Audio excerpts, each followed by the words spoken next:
जब तक तानिया यहाँ थी, तब वो मेरा कितना ख़याल रखती थी।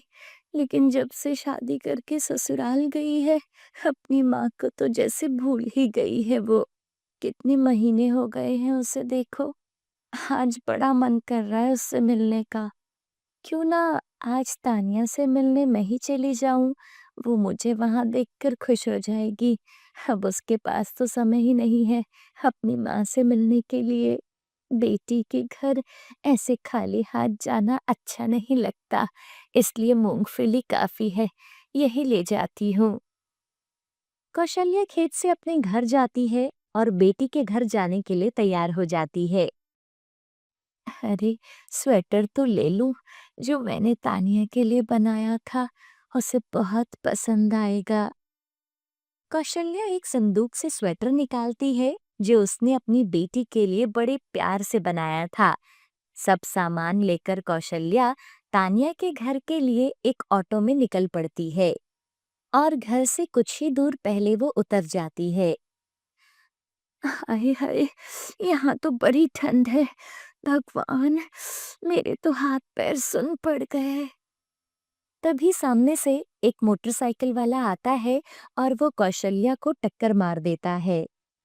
कौशल्या जोर से जमीन पर गिर जाती है और उसका सारा सामान बिखर जाता है और उसके सर और पैर पर चोट आ जाती है और मोटरसाइकिल वाला बिना कौशल्या को उठाए ही वहां से चला जाता है। हे भगवान, मार दिया मुझे। कैसे लोग हैं, एक बार देखते भी नहीं है। कौशल्या बड़ी मुश्किल से उठती है और अपना सारा सामान उठाती है। सारी मूंगफलियां मिट्टी में लथपथ हो गई थी और स्वेटर पर भी मिट्टी लग जाती है। कौशल्या अपना सारा सामान समेटती है और अपनी बेटी के घर के लिए निकल पड़ती है। सर्दियों का मौसम था और कौशल्या ऐसे ठंडे मौसम में बस एक शॉल डाले हुए ही अपनी बेटी से मिलने आ जाती है। हे भगवान, ठंड से मेरा पूरा शरीर कांप रहा है और सर की चोट से खून भी बह रहा है। तानिया मुझे ऐसी हालत में देखकर बहुत दुखी हो जाएगी। कौशल्या बड़े से महल की ओर बढ़ रही थी। मेरी बेटी का ससुराल तो महल है, रानी बन गई है मेरी बेटी तो। तभी गेट पर चौकीदार कौशल्या को देखकर उसे रोकता है। अरे कौन हो आप? इस हालत में कहाँ जा रहे हो? बेटा, मैं तानिया की माँ हूँ। रास्ते से आते समय मोटरसाइकिल वाले ने टक्कर मार दी थी। अरे अम्मा जी, आपको तो बहुत चोट आई है। आप चलिए, तानिया मैडम जी अंदर ही है। लेकिन अम्मा जी, आप तो लेट हो गई हैं। सब मेहमान तो कब के आ गए हैं। मेहमान, आज कुछ खास है क्या? अरे, वो आज यहाँ नए साल की पार्टी रखी है ना। बहुत बड़े बड़े लोग आए हैं आज। चौकीदार की बात सुनकर कौशल्या थोड़ा संकोच में आ जाती है, क्योंकि वो इस हालत में सबके सामने जाने से कतरा रही थी। चलिए ना अम्मा जी, आप यहाँ क्यों रुक गई? तानिया मैडम जी आपका इंतजार कर रही होंगी। तानिया अपनी माँ को देखती है तो उनके पास आती है। मेरी बच्ची, अरे वाह, तू तो बहुत सुंदर लग रही है। कैसी है तू? कौशल्या की आंखों में खुशी के आंसू थे। माँ, तुम यहाँ क्या कर रही हो और ये क्या हालत बनाई है अपनी? बेटा, वो एक मोटरसाइकिल वाले ने मुझे टक्कर मार दी और सर में थोड़ी चोट भी आ गई है। पहले ना माँ, मेरे साथ चलो। तानिया अपनी माँ को बाजू से पकड़कर घर के दूसरी ओर स्टोर रूम में लेकर जाती है जहाँ कोई नहीं था। अरे माँ, आप मेरे ससुराल आई हो, कम से कम ढंग के कपड़े तो पहन लेती। यहाँ कितने अमीर अमीर लोग आए हैं, अगर कोई तुमको ऐसे देखेगा तो क्या सोचेगा? कौशल्या की बेटी हीरे और सोने के जेवर से लदी थी। वो एक बार अपनी माँ से उनका हाल तक नहीं पूछती। बेटा, तू कैसी है? मेरी बच्ची, तू तो रानी बन गई है। मैंने तो कभी नहीं सोचा था कि मेरी बेटी, जो एक छोटी सी झोपड़ी में बड़ी हुई, महलों की रानी बन जाएगी। हे भगवान, नजर न लगे, कितनी सुंदर लग रही है मेरी बच्ची। कौशल्या जैसे ही अपनी बेटी को गले लगाने लगती है, अरे माँ, दूर रहो ना, जरा अपने कपड़ों को तो देखो, इन पर मिट्टी और खून के दाग लगे हुए हैं। आप ऐसे अचानक यहाँ क्यों आई हो? कौशल्या की आंखों में आंसू आ जाते हैं। तुझे देखने का मन हो रहा था, बस इसीलिए आ गई बेटा। मुझे देखने का मन था? अच्छा, तुम यहीं रुको, बाहर मत आना। घर में कुछ खास अमीर मेहमान आए हैं, मैं थोड़ी देर में आती हूँ। तानिया अपनी माँ को घर के स्टोर रूम में छोड़कर खुद डाइनिंग एरिया में आ जाती है। कौशल्या बेचारी को कुछ समझ नहीं आ रहा था कि उसकी बड़ी बेटी इतनी कैसे बदल सकती है। शायद कोई बड़े लोग आए हैं, दामाद जी भी मिलने नहीं आए। कोई बात नहीं, मेरी तानिया के लिए मुझसे बढ़कर कौन हो सकता है? मैं तो उसकी माँ हूं ना। कुछ देर बीतने पर भी कौशल्या के पास कोई नहीं आता। कौशल्या ठंड से कांप रही थी। कहाँ रह गई ये तानिया? अभी तक नहीं आई। कुछ देर के बाद जब मेहमानों की आवाजें आना बंद हो जाती हैं, बहुत देर हो गई है। लगता है सब मेहमान चले गए, लेकिन ये तानिया कहाँ रह गई? लगता है भूल गई कि माँ को कमरे में बिठाया है। ये भी ना भुलक्कड़ ही है। मैं खुद ही जाकर देखती हूँ। कौशल्या कमरे से निकलकर बाहर आती है, जहाँ तानिया और उसकी सास मेहमानों के दिए तोहफे देख रही थी। देखो, मुझे लगा ही था तुम मुझे कमरे में बिठाकर भूल गई होंगी। देखो, यहाँ अपनी सास के साथ बैठी हो।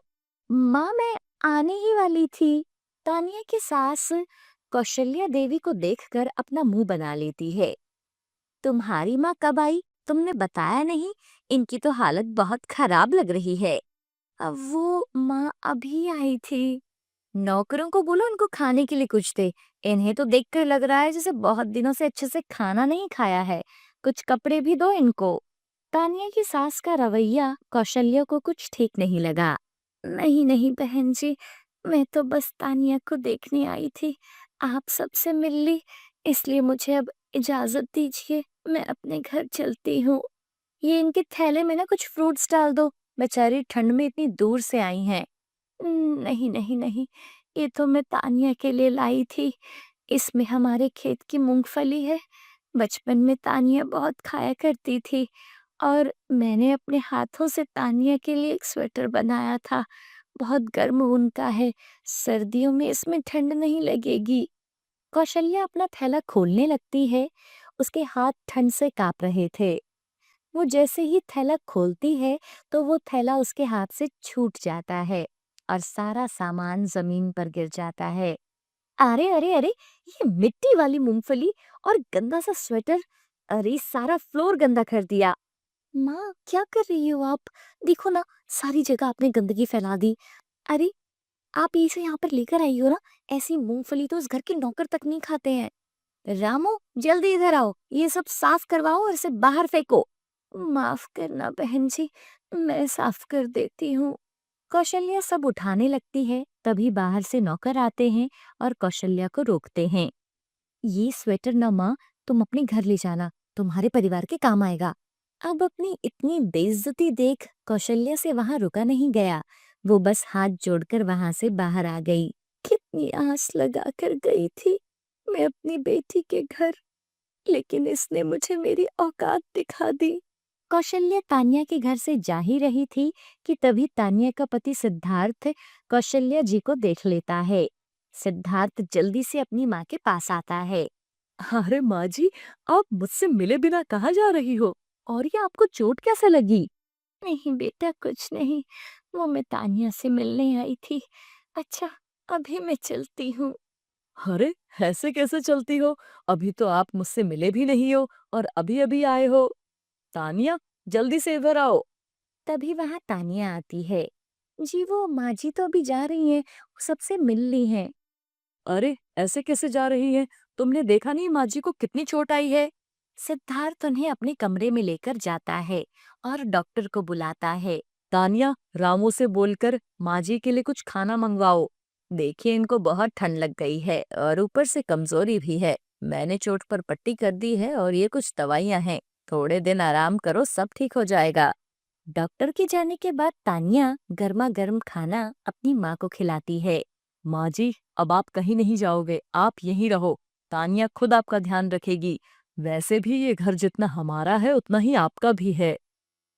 अपने दामाद को अपने लिए इतना कुछ करता देख कौशल्या की आंखों में आंसू आ जाते हैं। इधर अपने पति की बातें सुन तानिया को अपने किए पर बहुत ही शर्म आती है। सिद्धार्थ जी मेरी माँ का कितना ध्यान रखते हैं और मैं खुद उनकी सगी बेटी होकर उनके साथ ऐसा व्यवहार कर रही थी। माँ, आप अभी आराम करो। सब लोग कमरे से बाहर चले जाते हैं। माँ, मुझे माफ कर दो माँ, मुझसे बहुत बड़ी गलती हो गई। ऐसा बोलकर तानिया अपनी माँ के गले लग जाती है। कौशल्या भी अपनी बेटी को अपने गले लगाती है और उसे माफ कर देती है। रूपाली काम से घर लौटती है। क्या बात है, आज तुम बहुत खुश लग रही हो। बात ही ऐसी है माँ, आपको पता है आज ना मुझे शोभित सर मेरा मतलब शोभित जी ने ना मुझे प्रपोज किया है। वो मुझसे शादी करना चाहते हैं माँ। क्या ये शोभित वही तो नहीं है ना जिसकी कंपनी में तू काम करती है? हाँ माँ, हाँ वही। वो ना बहुत अमीर है। अब तो तुम्हारी बेटी भी जल्दी से अमीर होने वाली है माँ। जिस कंपनी में मैं एक छोटी सी एम्प्लॉय थी, अब मैं भी उसकी मालकिन बनने जा रही हूँ। देख बेटा, ये अमीर लोगों का मन हमारी तरह नहीं होता। वो हम जैसे गरीबों को अच्छी नजर से देखते तक नहीं, फिर हमसे रिश्ता जोड़ना तो बहुत दूर की बात है। अरे माँ, उन्हें कौन बताएगा कि मैं गरीब घर से हूँ और मैं यहाँ रहती हूँ। आप बुरा मत मानना माँ, लेकिन मैंने उनसे बोला है कि मैं अनाथ हूँ और मेरा कोई भी नहीं है और मैं किराए के घर में रहती हूँ। ये तो कैसी बातें कर रही है बेटा। अरे माँ, तुम इस बात से खुश रहो ना कि अब मैं इस गरीबी से हमेशा पीछा छुड़ाकर दूसरी दुनिया में रहने जा रही हूँ, जहाँ मुझे ना किसी चीज की कोई कमी नहीं होगी। मुझे कुछ भी लेने से पहले सोचना नहीं पड़ेगा। और तुम चिंता मत करो, मैं आपसे बीच बीच में मिलने आती रहूंगी। रूपाली की ये बातें गायत्री की समझ से बाहर थी और ऐसे ही कुछ दिन बीत जाते हैं। रूपाली और शोभित ने आज कोर्ट में मैरिज की थी। शोभित एक बहुत बड़े घर का लड़का था, वहीं रूपाली बहुत गरीब घर की लड़की थी। लेकिन ये बात रूपाली ने कभी भी शोभित को नहीं बताई। तकरीबन 4 महीने पहले रूपाली ने शोभित की कंपनी ज्वाइन की थी और धीरे धीरे दोनों में प्यार बढ़ने लगा। फिर दोनों ने शादी कर ली। काश तुम्हारा भी इस दुनिया में कोई होता। खैर, कोई नहीं, अब मेरे माता पिता ही तुम्हारे माता पिता है रूपाली। शोभित रूपाली को लेकर घर चला जाता है। वो खुशी खुशी शोभित के साथ उसके घर पर रहने लगती है। रूपाली के ससुराल में सब यही जानते थे कि रूपाली अनाथ है, लेकिन सच तो ये था कि उसकी एक बूढ़ी माँ थी जो कि बहुत गरीब थी और रूपाली को अपनी गरीब माँ के बारे में बताते हुए शर्म आती थी। एक दिन आज मैंने तुम्हें बाजार में एक बूढ़ी औरत के साथ देखा था। तुम उसे कुछ सामान दे रही थी और वो तुम्हारे सामने बहुत रो रही थी। कौन थी वो बूढ़ी औरत? कौन औरत? अच्छा वो, अरे वो ना मांगने वाली थी। वो ना मुझसे पैसे मांग रही थी। बाहर इतनी ठंड थी तो मैंने उसे कुछ सर्दियों के कपड़े दिला दिए। अब मेरी माँ तो है नहीं ना जी, तो मुझे ना उन पर दया आ गई। पता नहीं क्यों, पर मुझे ना सब में मेरी माँ दिखती है।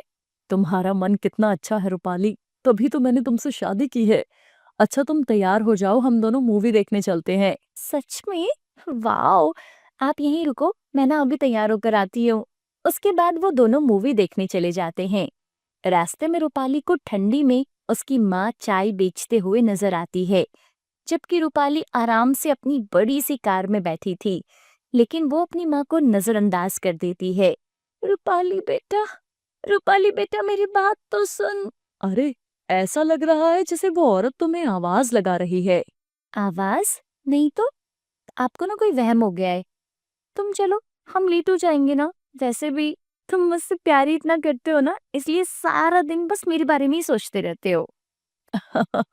हाँ, ये तो है।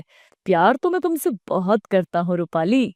शाम को मूवी देखकर वो घर चले जाते हैं और बूढ़ी गायत्री भी घर आकर अपनी बेटी के बचपन के दिनों को याद करती है। रूपाली के पिता के गुजरने के बाद उसकी माँ इधर-उधर बर्तन मांजते हुए मेहनत मजदूरी करके रूपाली की हर छोटी-बड़ी ख्वाहिश पूरी करने के लिए वो घर के सामानों और ज़रूरत में कटौती करती रही। उसे याद आ रहा था कि अपना स्कूल पूरा करने के बाद उसने कॉलेज जाने के लिए नए कपड़े मांगे थे। माँ, देखो, मैंने तुमसे कभी कुछ नहीं मांगा। तुम हमेशा अपनी गरीबी का रोना लेकर बैठी रहती हो। सच कहती हूँ, जिस दिन मुझे कोई अमीर लड़का दिखाई दिया ना, तो मैं इस गरीब खाने से फुर उड़ जाऊंगी। अच्छा, लेकिन कौन अमीर लड़का तुझसे शादी करेगा भला? अमीर लोग कहाँ हम गरीब लोगों से रिश्ता जोड़ते हैं बेटी।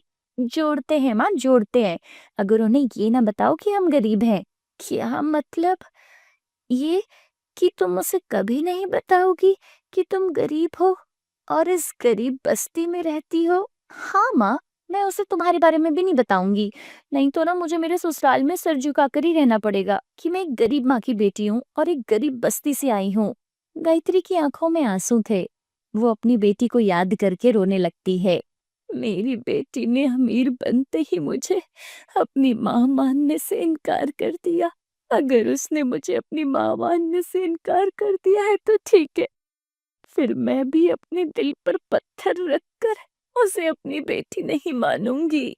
गायत्री एक टूटी फूटी झोपड़ी में रहती थी, जिसमें से ठंडी हवाएं इधर उधर अंदर आ रही थी। बेचारी पूरी रात फटे पुराने कंबल में ठंड से ठिठुरती रही। वहीं दूसरी तरफ मुलायम गर्म रजाई में हीटर वाले कमरे में सो रही रूपाली अंदर ही अंदर बहुत खुश थी। वाओ, कितना मजा आ रहा है सॉफ्ट से बिस्तर पर गर्म रजाई में सोने का। एक मेरी वो गरीब माँ का घर था, जहाँ ठंड से हड्डियां तक अकड़ जाती थी। हीटर तो दूर, एक ढंग की रजाई तक नसीब नहीं होती थी। सारी रात ठिठुरते हुए कट जाती थी। ऐसे ही रूपाली की शादी को 6 महीने बीत गए थे।